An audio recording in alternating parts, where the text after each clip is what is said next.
Hello friends, welcome to Engineers Pride. तो चलिए अब हम हमारे अगले क्वेश्चन की तरफ चलते हैं, बियरिंग के, जो कि है chapter number 2 of machine design. तो चलिए अगले क्वेश्चन की तरफ। ये क्वेश्चन में क्या कह रहा है? इस क्वेश्चन में है a full journal bearing with a journal of 75 mm dia and a bearing of 75 mm length is subjected to a radial load of 2500 Newton at 40 revolution per minute. The viscosity of lubricant is 16.5 into 10 raised to the power minus 3 kg per meter into second. Radial clearance is 0.03 mm. Eccentricity of the bearing is 0.27. Find the Sommerfeld number and minimum film thickness. ठीक है, ये question gate 2000 में आया हुआ है। कितने marks का? 5 marks का। तो माय डियर फ्रेंड्स, 5 मार्क्स का क्वेश्चन है, बिल्कुल गलत नहीं होना चाहिए। और उस वक्त ये सब्जेक्टिव क्वेश्चन था। ओके, तो चलिए हम इस क्वेश्चन को सॉल्व करते हैं। सब्जेक्टिव का ये मतलब नहीं है कि बहुत ज्यादा टाइम लेके करेंगे, बस ये कि एक प्रोसीजर फॉलो करना है। प्रोसीजर क्या होगा? सबसे पहले आप गिवन लिखिए, ठीक है, फिर जो चीज पूछी गई है उस डायरेक्शन में देखिए। सोमरफेल्ड नंबर तो एक फॉर्मूला है, तो वो फॉर्मूले में क्या क्या टर्म्स गिवन है वो देखिए, जो गिवन नहीं है उन्हें कैसे निकालना है ये कंफर्म कीजिए। ठीक है, बिल्कुल वैसे ही आप मिनिमम फिल्म थिकनेस निकालेंगे। ठीक है फ्रेंड्स, समझ में आया? तो चलिए अब आप वीडियो पॉज करेंगे और एक बार इस क्वेश्चन को अटेम्प्ट सभी बच्चे करेंगे। जिनके आंसर आ जाते हैं वेरी गुड, जिनके आंसर नहीं आते वो फिर देखेंगे सॉल्यूशन को।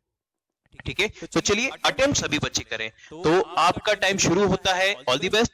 अब पॉज कीजिए वीडियो।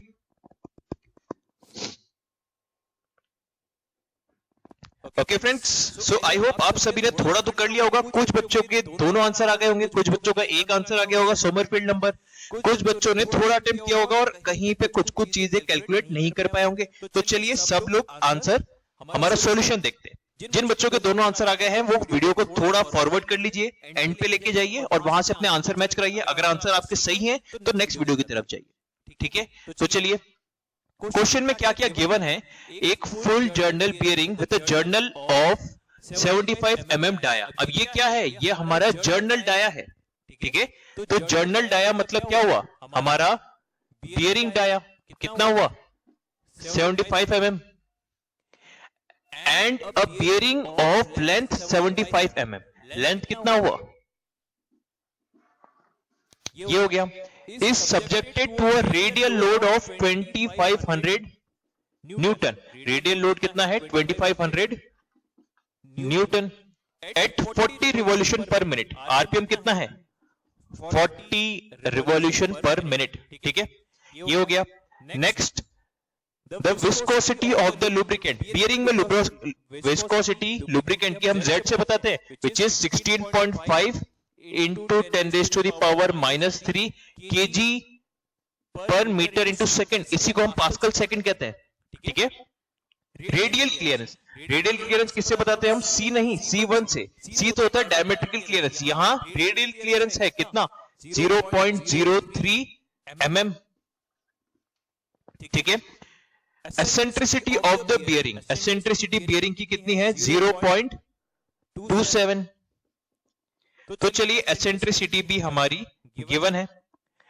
अब क्या पूछा गया है? Find the Sommerfeld number. Sommerfeld number क्या चीज है? देखिए, Sommerfeld number is Zn/P into D/C का होल स्क्वायर। ठीक है, ये हो गया।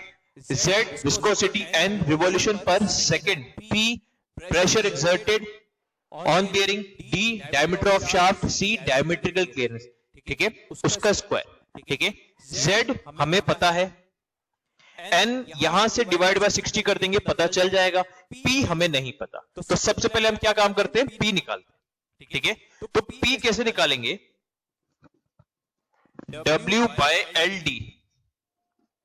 W क्या है? Radial load 2500 Newton upon L into D.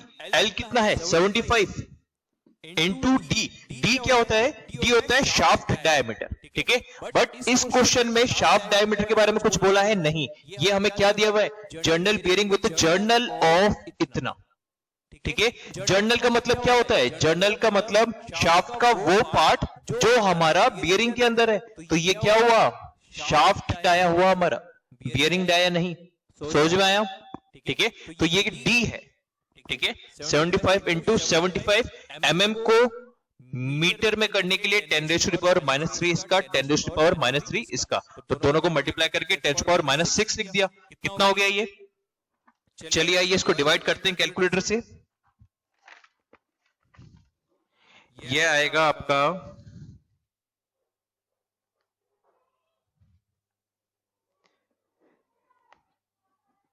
0.44, 2500 divided by 75 divided by 75, 0.44 mega pascal. 10⁻⁶ ऊपर जाएगा तो 10⁻⁶, उसी को हम बोलते हैं मेगा पास्कल। ये तो आ गया हमारा P, ZNP, D पता है, C नहीं पता। तो ये क्या है? Radial clearance. हमें क्या चाहिए? Diametrical clearance. तो यहां से हम क्या बोल सकते हैं? Diametrical clearance equals to twice of radial clearance. कितना हो जाएगा? 0.06 mm। तो चलिए आप वैल्यू पुट करते हैं। ZN/P, Z का वैल्यू कितना हुआ? 16.5 इंटू 10⁻⁻3। ये तो हुआ Z। स्मॉल एन रोटेशन पर सेकंड कितना होगा? 40/60 इंटू P क्या है? 0.44 मेगा पास्कल। मेगा पास्कल मतलब 10⁻⁶। ठीक है, ये तो आया हमारा क्या? ZN/P into D/C। D क्या है? 75 mm और C क्या है? 0.06 mm,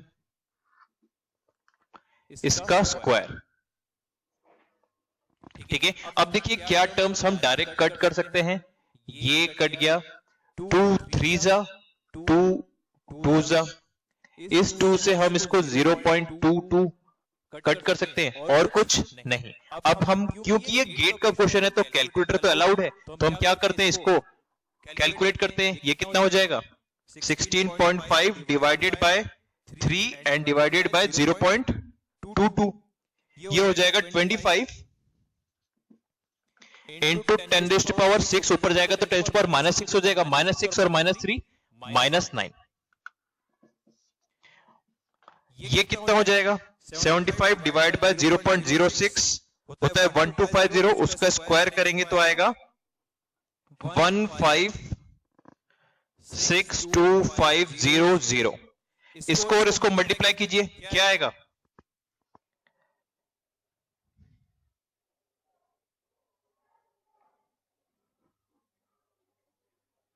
0.039।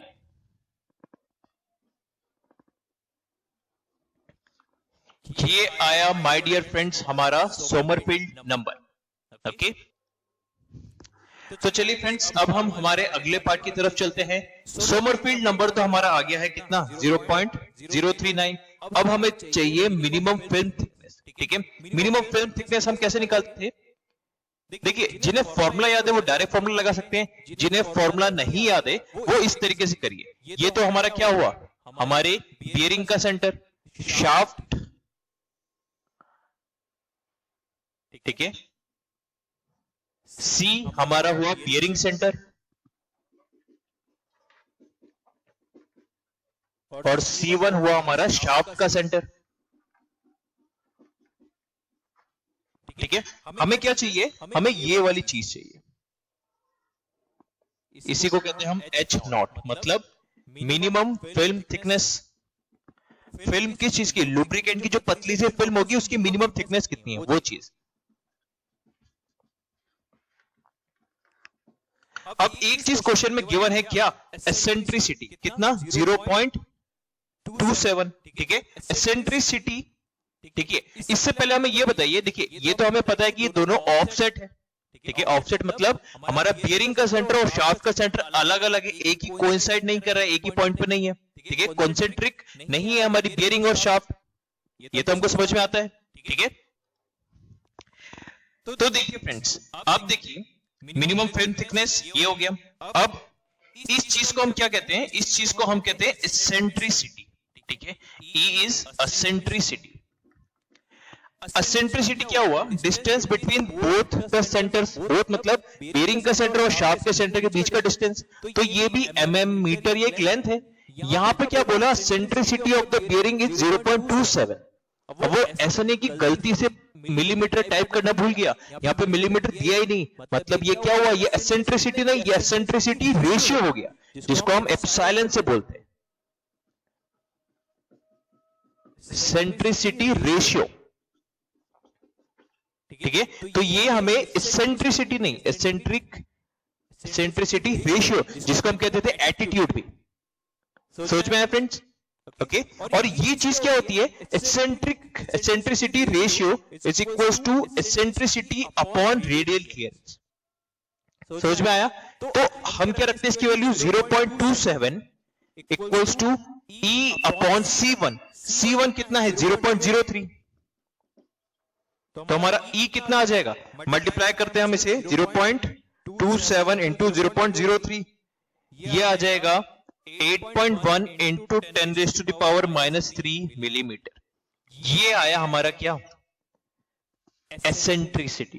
ठीक है, क्वेश्चन में आपको इसकी यूनिट्स देखनी है, इसकी यूनिट्स नहीं है मतलब ये डायमेंशनलेस क्वांटिटी है, डायमेंशनलेस क्वांटिटी मतलब ये किसी चीज का रेशियो है, और एसेंट्रिसिटी करके बोला है मतलब ये एसेंट्रिसिटी रेशियो है।